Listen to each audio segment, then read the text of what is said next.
Now, in continuation with the previous class where we have derived this equation with respect to a narrowband FM signal, as you can see, we have clearly pointed out which factor of the equation is responsible for the residual amplitude modulation and which factor is responsible for the harmonic distortion. Now, what you need to realize is basically an FM signal, a generalized FM signal given by SFM of t, which is equal to AC cos omega ct plus beta sine omega mt. As you can see, the envelope of a generalized FM signal is constant with respect to time, whereas with the case of an NBFM it is not constant with respect to time. And as you can also observe, for a generalized FM, the angle or the phase is beta sine omega t, whereas over here we have tan inverse of beta sine omega t, beta sine omega mt. I hope you are able to realize the differences, and let us also compare this NBFM with NBFM and also the generalized FM with respect to the carrier, which is AC cos omega ct. Now, let us first of all compare the generalized FM with the carrier. As it is clear to you, the carrier and the generalized FM both have constant envelope, which is nothing but AC, and the carrier and the generalized FM basically differ with respect to the angle beta sine omega mt, whereas over here we have it as 0, or in other words, the relationship between the generalized FM and the carrier is in such a way that, as which can be clearly pointed out. Okay, let me just draw the phasor again. Let me just draw the phasor. So we very well know that the carrier phasor is resting on the horizontal axis whose length is AC. Now, coming to the generalized FM signal, it has also a length of AC, but it is going to differ in phase with respect to the carrier by a value of beta sine omega mt. Now, depending upon the sine omega mt, this particular generalized FM will either lead the carrier or it is going to lag the carrier, and this will rotate. We have a coordinate system which is rotating with a velocity of omega c, whereas this particular phasor corresponding to the generalized FM, in this coordinate system it is going to rotate at a velocity of omega m, or in other words, the corresponding to this coordinate system, the carrier is stationary, whereas this phasor corresponding to the generalized FM is rotating with a velocity of omega m, whose phasor length is AC and it is constant with respect to time. And if you just try to compare the carrier with the NBFM, now what do we have exactly? Have a look over here. Actually, we have done the comparison already in the previous class. Let us do it again. Yes, the carrier phasor, it is resting on the horizontal axis. Now, coming to NBFM, we have something like this. The angle by which either it leads or lags the carrier phasor is tan inverse beta sine omega mt. Now, depending upon the value of sine omega mt, this particular phasor of the NBFM is either going to lag the carrier phasor or lead the carrier phasor. Now, the length of this particular NBFM phasor, as you already know, it is 1 plus beta square sine square omega mt. So, what is that we can conclude with respect to the relationship between the carrier phasor and the NBFM phasor is, we have a coordinate system which is rotating with an angular velocity omega c, okay, and this particular phasor is rotating with an angular velocity of tan inverse beta sine omega mt, or you can even say that it is rotating with an angular velocity of phi, which is equal to tan inverse beta sine omega mt.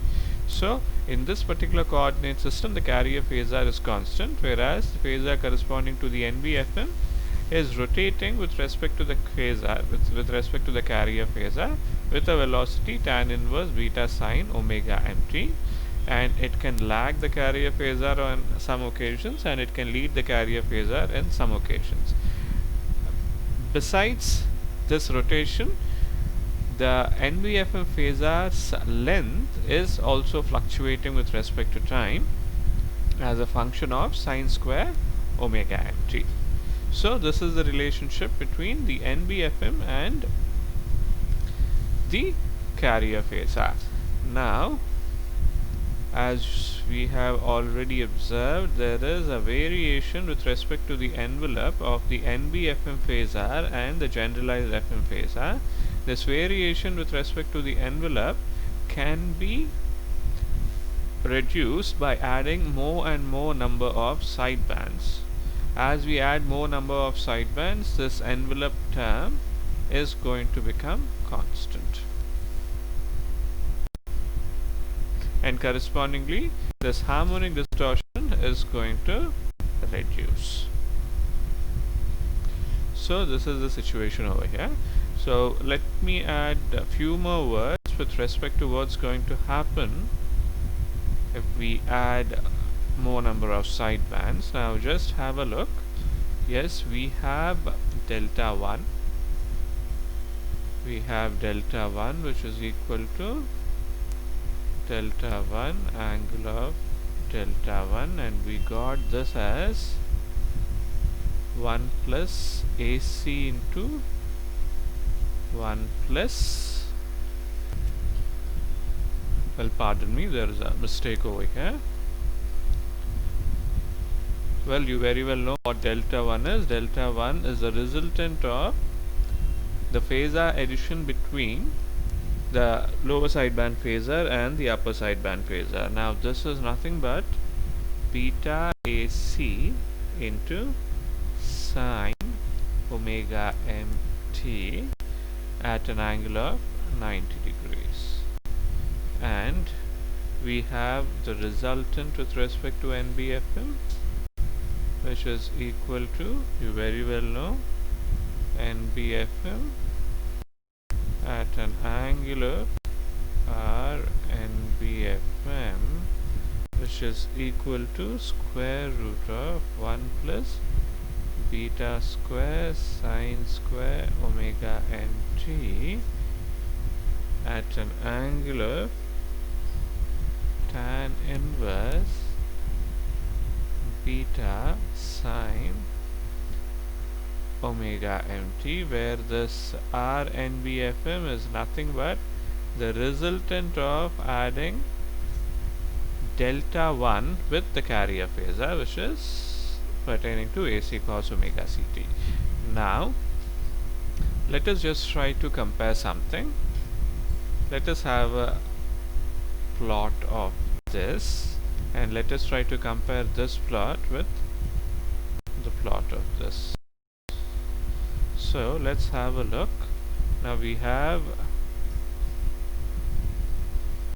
beta AC sine omega mt. Now if we plot it, it is simply going to look something like this, and this value is the time period, which is 2 pi by omega m, and this thing is pi by omega m. We very well know this. Now let's have a look at the plot with respect to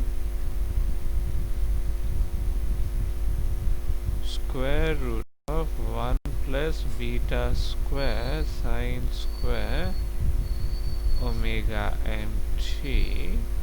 Now this plot is going to be like a full wave rectified output. Let us not be considered with or let's not be concerned with the amplitudes involved. Let us only be concerned with the time period. Now the time period of this particular signal is pi by omega m, or in other words, if you compare both the waveforms, when this particular signal completes one cycle, this signal completes 2 cycles. So I hope you are getting the point. Now we already know that delta 1 is a resultant of adding 2 phasors, and those 2 phasors indicate the phasors with respect to the first order sidebands. Now let us suppose we have something called as delta 2, where delta 2 is again a phasor, and this is the phasor corresponding to addition of second order sidebands. Or what I mean is, if I add J2 cos omega ct plus 2 omega mt with J minus 2 cos omega ct minus 2 omega 1t, if I add both these, then the resultant is delta 2. Now, or in other words, what am I trying to do is, we have delta 1 which is giving us a value of beta AC sine omega mt. Now corresponding to adding delta 1 and the carrier, I am getting our NBFM, and we already know what the equation is. Now to make the envelope constant, or to make the envelope become more constant, if I add delta 2 to this RNBF, then this particular term will now contain 2 omega mt component. In addition to omega mt, the envelope of RNBFM including delta 2 will now contain 2 omega mt. Now what is the meaning of this? The meaning of this in terms of signals is nothing but, if you see, we have plotted the envelope of square root of 1, we have plotted the envelope square root of 1 plus beta square sine square omega mt, whose angle over here, or whose period over here, is half of the period of delta 1. Now if you plot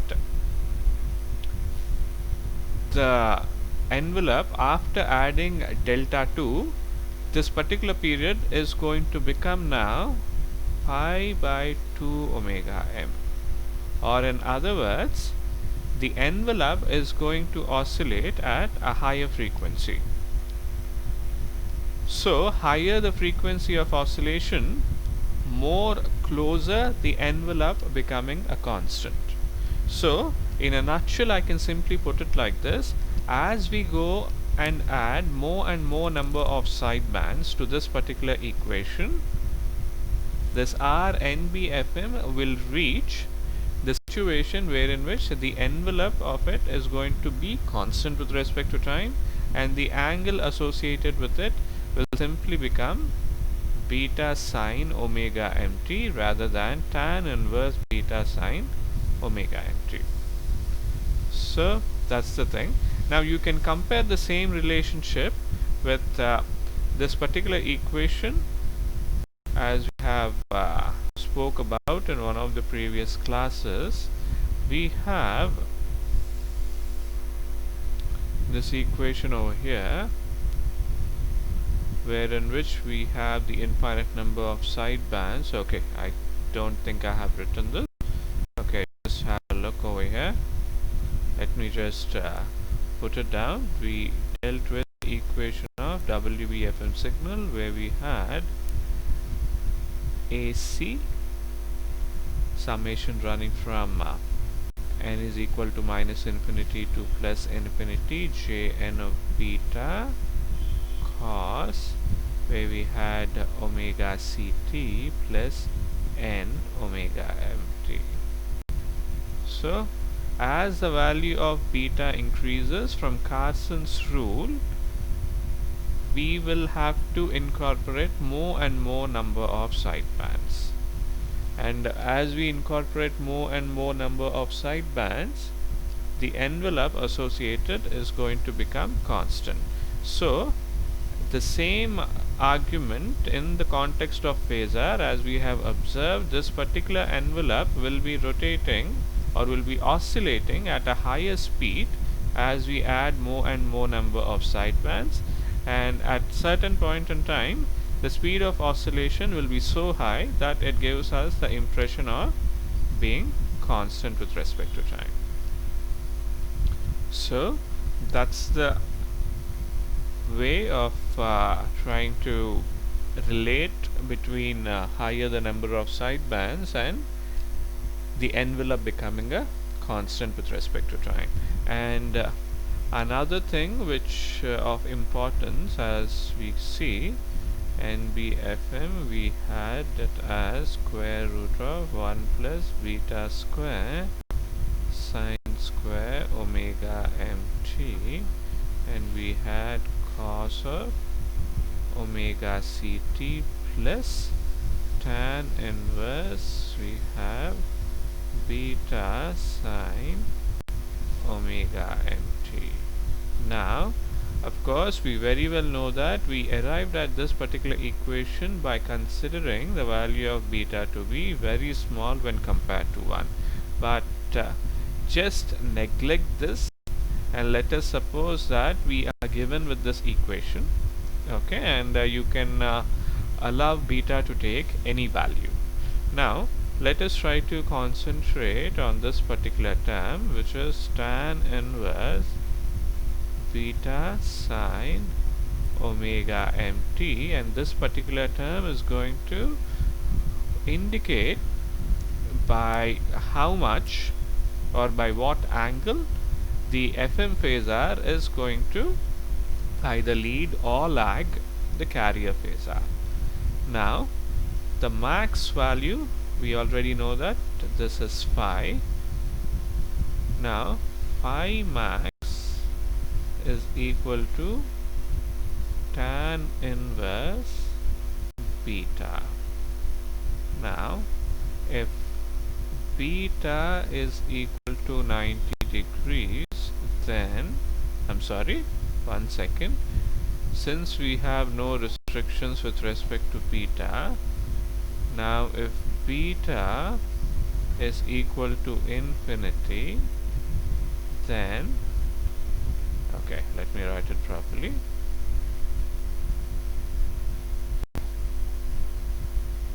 If beta is equal to infinity, then we have that phi max will be equal to tan inverse of infinity, resulting in 90 degrees.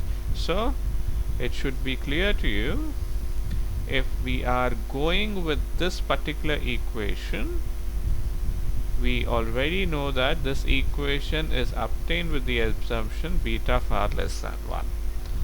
Okay, and with this equation, allowing beta to take any value, we come to the conclusion that the carrier phasor and the NBFM phasor can only differ by 90 degrees at max.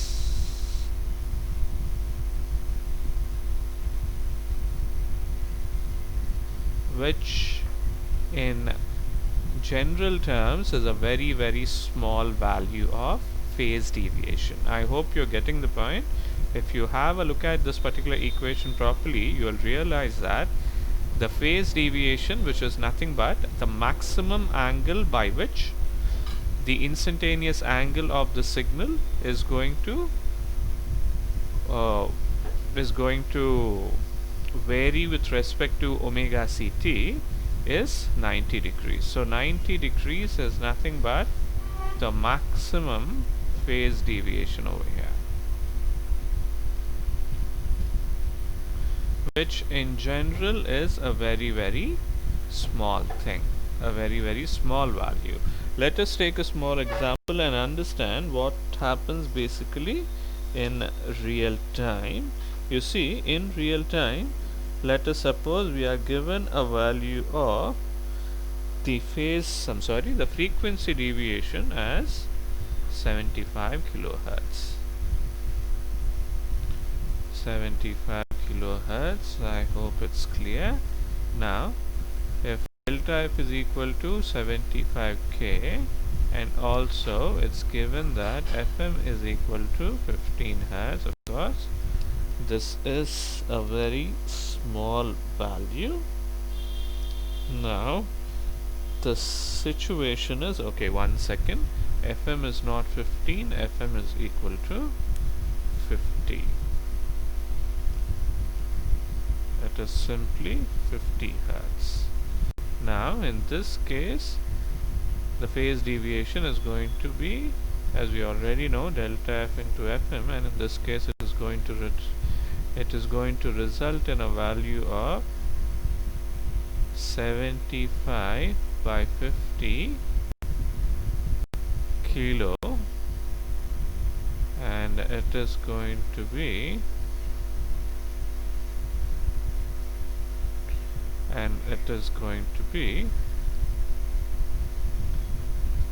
3 by 2 into 10 power 3, or 1500 radians. Now 1500 radians in degrees can be written like this. It is 360 degrees into 1500 by 2 pi. Now this is approximately equal to 360 degrees into 240. Now what is the meaning of this? The meaning of this is nothing but the FM signal is supposed to rotate around the entire coordinate system 240 times. I repeat, this 360 degrees into 240 means that the FM phasor is supposed to rotate around the coordinate system 240 times. I'm sure you would be thinking, this is a very big number. Yes, it is a big number, and this can only be satisfied if there are higher order sidebands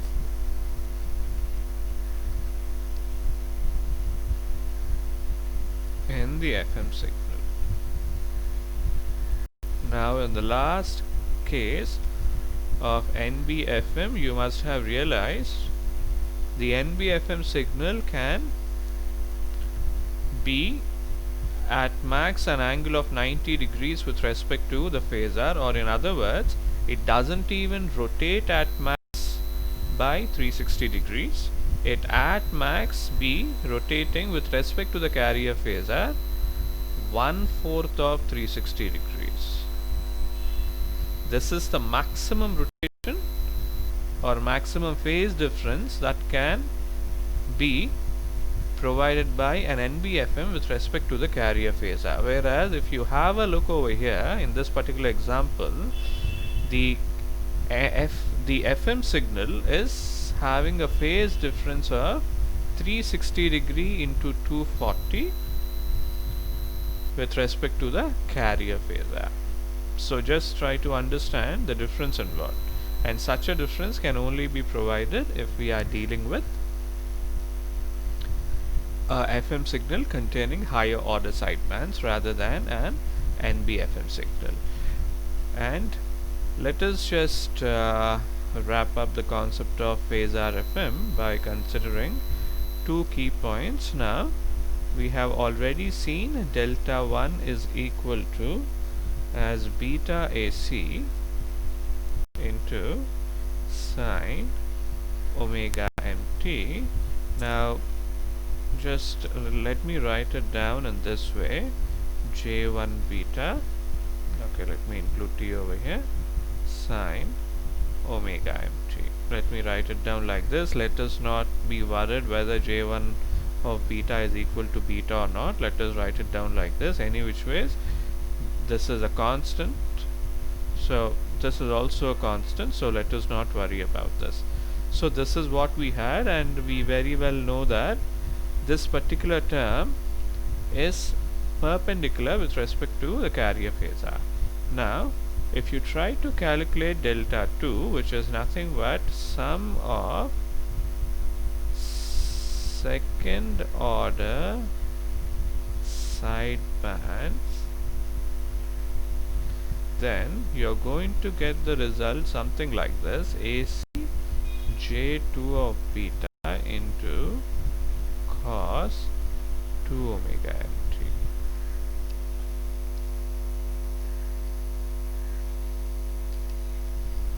So it should be very clear by observation.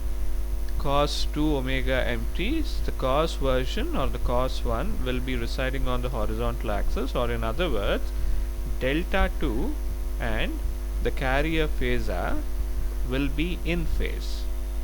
Now if we proceed further ahead, we can simply generalize the addition as delta n is equal to addition of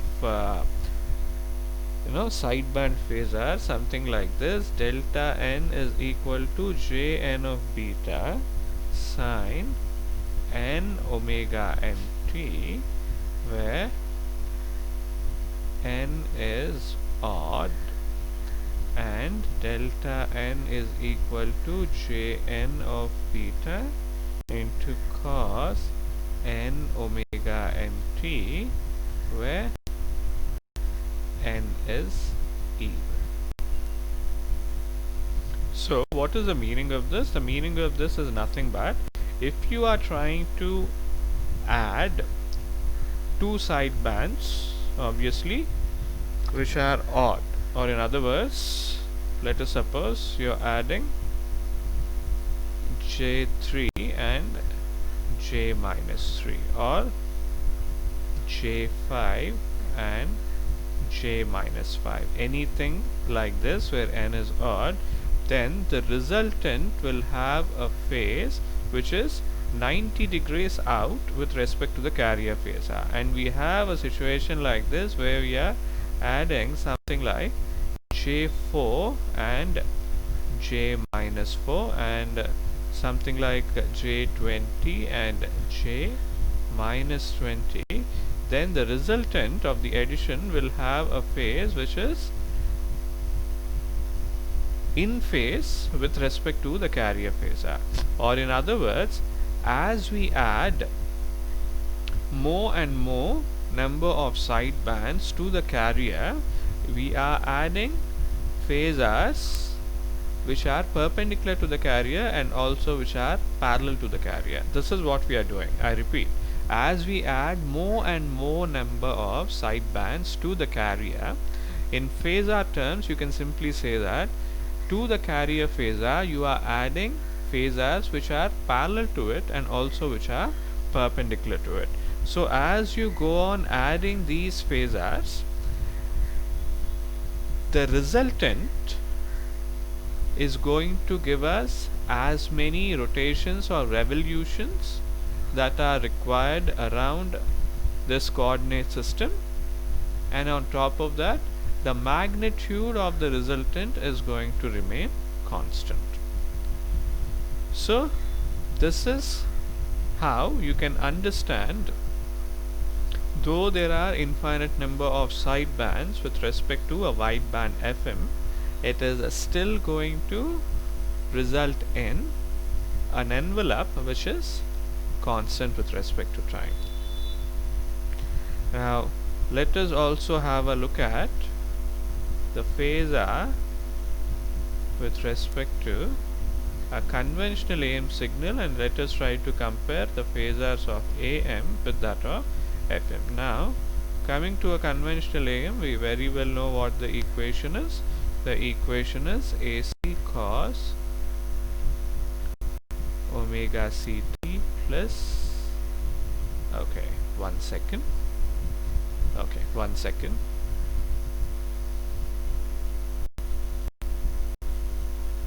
We have AC into 1 plus mu cos omega mt. I hope you have realized we are assuming as usual m of t as a single tone sinusoid am cos omega mt, and the carrier at any which way is the same all the time, AC cos omega ct. Now these two result in this particular equation. We know this point very well.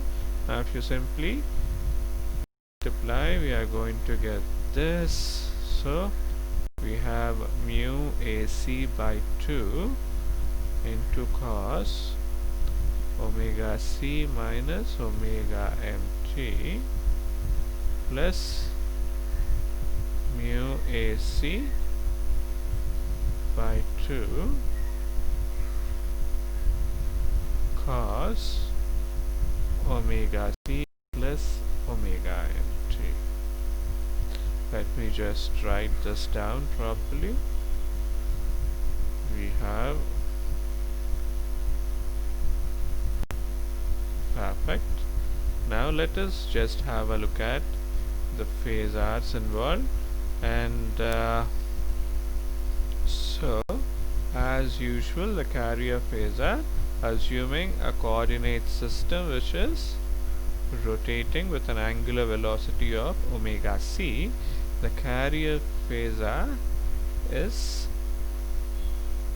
resting on the horizontal axis and it has a length of AC. Next, the lower sideband phasor is lagging, right, the carrier phasor by an angle of omega mt, and the length of the lower sideband phasor is mu AC by 2, and the upper sideband phasor has the length same as the lower sideband phasor, but the upper sideband phasor leads the carrier phasor by an angle of omega mt. So this is what we have over here. Now of course we only have a single sideband pair, unlike FM where there are infinite number of sidebands.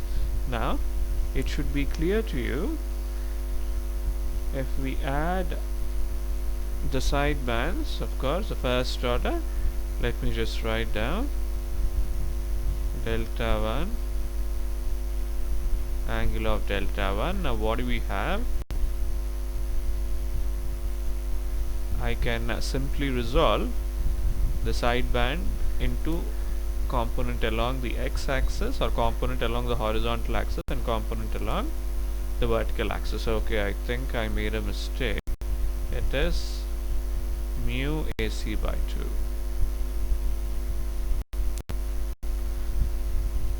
Okay, now let me just resolve and write down the equation. 1 second.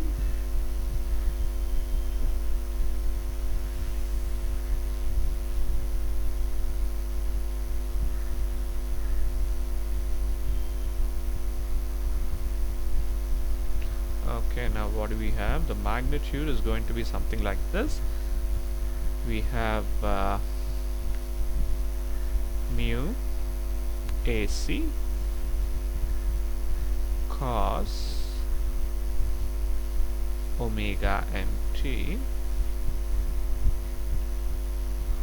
and the angle is going to be 0 degrees. I hope you understood why we got it like this. If you resolve these two into the horizontal components, well, of course both the horizontal components will have the same magnitude and both of them will be resting on the horizontal axis. We know that point already. So that is the case with the x components or the horizontal components. Now if you resolve the same into the vertical components, the upper sideband vertical component will be pointing upwards, whereas the vertical component of the lower sideband will be pointing downwards, so that the vertical components of the upper and lower sidebands are going to get cancelled to each other. Since the vertical component is 0, the angle will be tan inverse of 0 by the sum of horizontal components, which is also equal to 0. So I can simply say that the addition of the upper and lower sideband phasors is going to result into a phasor which is in phase with the carrier phasor.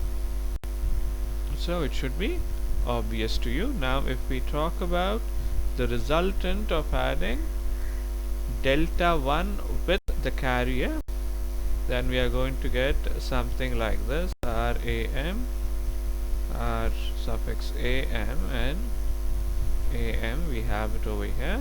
So we are going to get AC into square root of 1 second. Okay, 1 second. Alright, let me get it properly. Now the carrier phasor and also this delta 1 both are in phase, and they are simply lying on the horizontal axis, because of which their y components are 0. Since their y components are 0, we are simply going to get something like this, which is AC square plus mu 1 second. This is simply AC, not AC square. We are going to get AC plus mu AC cos omega mt whole square under root, and since the vertical component is 0, the angle is also 0. So this is simply going to be AC into 1 plus mu cos omega mt at an angle of 0 degrees. So what is that we can conclude? We can conclude one thing over here. Let me just plot the phasors of the resultant and the carrier. We have something like this. The carrier phasor is resting on the horizontal axis and it has an amplitude of AC. Now the resultant phasor is also resting on the horizontal axis, but it has an amplitude of 1 plus mu cos omega mt. Now what is the meaning of this particular AC into 1 plus mu cos omega mt? It should be clear to you. This term is varying with respect to time, and it has a maximum value of AC into 1 plus mu and a minimum value of AC into 1 minus mu. So the conclusion over here is the AM phasor and the carrier phasor both are in phase, but the length of the phasor corresponding to AM is fluctuating with respect to time from a minimum value of AC into 1 minus mu to a maximum value of AC into 1 plus mu. That is the situation over here. Now I'm sure now we can relate the phasors of n